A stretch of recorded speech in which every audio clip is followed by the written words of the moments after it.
Welcome to this interactive explainer. Today, consider us your personal vocal coach. We're going to guide you through a proven, evidence-based warm-up that's specifically designed to help you absolutely conquer stage fright. Whether you're stepping onto a massive physical stage or just logging into a high-stakes virtual meeting, preparation is everything. You know that feeling, right? Your palms get super sweaty, your mouth goes completely dry, and maybe your voice even shakes a little right before you step up to speak. Look, if you've been there, you are definitely not alone. It is completely normal to experience these physiological symptoms of anxiety. When we face a crowd, our autonomic nervous system often triggers a fight, flight, or freeze response.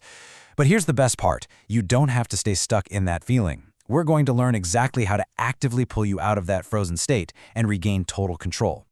So here is your 3-step pre-speech warm-up plan. We'll be covering 1. Beating public speaking anxiety, 2. Physical grounding with feet, 3. The box breathing technique, 4.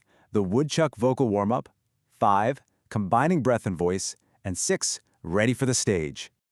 All right, let's jump right into part 1, beating public speaking anxiety. Which brings us nicely to part 2, physical grounding with feet. To actually beat public speaking anxiety, we're going to replace that awful anxiety spiral with some solid, evidence-based approaches to build up your long-term confidence. Research shows that managing anxiety isn't just a quick one-time trick, it's a continuous process of self-awareness. So let's dive into our first pillar, the body. We're going to use sensory grounding to bring your nervous system back to homeostasis. The goal here is to pull you completely out of your head and plant you firmly into the real world. Think about a serene landscape for a second and gently close your eyes. Grounding works by helping you focus entirely on the physical world rather than your internal racing thoughts or anticipatory fears. When you're truly present in your body, you immediately signal to your brain that you are safe. It brings your attention right back to the here and now.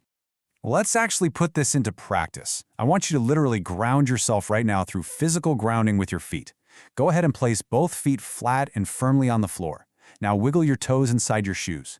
Really notice how that feels, the texture of your socks, the actual weight of your legs. Dig your heels right into the ground to feel that physical connection.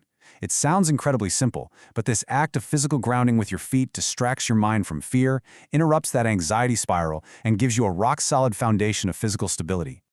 Now let's move on to part 3, the box breathing technique. With your body firmly grounded, we hit our second pillar, resetting your autonomic nervous system using a specific sequence of diaphragmatic breathing. This is where we take back control of your internal rhythm. We want to slow right down, and you're going to follow this pattern. Start with a hold. Just hold your breath. Then elongate your inhale. Make sure it's not less than 4 seconds. The longer is completely fine. Really expand your belly as you draw that air in. Then hold again. Finally, elongate the exhale, letting go of any tension in your jaw and neck, and repeat. Extending these specific phases literally forces your mind to stay focused and rapidly steadies your heart rate. So how many times should you actually do this? Well, we highly recommend completing exactly 5 cycles of this elongated breathing.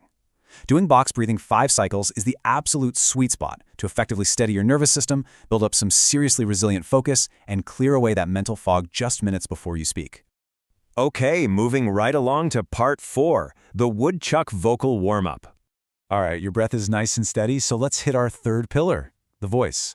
We're going to use a classic tongue twister here to build vocal agility, rhythm, and what linguistics call phonemic awareness. I want you to read this famous phrase out loud with me right now. How much wood would a woodchuck chuck if a woodchuck could chuck wood? As you say it, focus sharply on exaggerating those W and CH sounds. Really wake up your mouth, your jaw, and your facial muscles.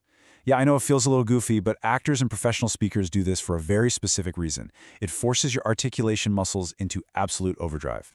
You see, practicing these complex, repetitive sound patterns forces your muscles to work much harder. The result? Sharper enunciation and incredibly confident English fluency. It basically trains your speech to flow effortlessly, cutting down on those unnecessary filler words like or By strengthening the physical coordination between your brain and your speech organs, you are actively stripping away hesitation. Next up is part 5, combining breath and voice. Now for the interactive climax. We're going to link our breath control directly with our articulation. This is where we combine diaphragmatic breathing plus the woodchuck. But notice the big shift here. We are dropping the strict counting. No count, do woodchuck. Instead of that 4-second breathing practice for box breathing, we replace the exhale phase entirely with our tongue twister. Let's try it together. Take a deep inhale, really letting your belly expand. Hold it to prepare. Now, on the exhale, boldly say, "How much wood would a woodchuck chuck?" Pause right there, hold it and maintain that internal control. Finally, on your last exhale, finish the phrase, "If a woodchuck could chuck wood."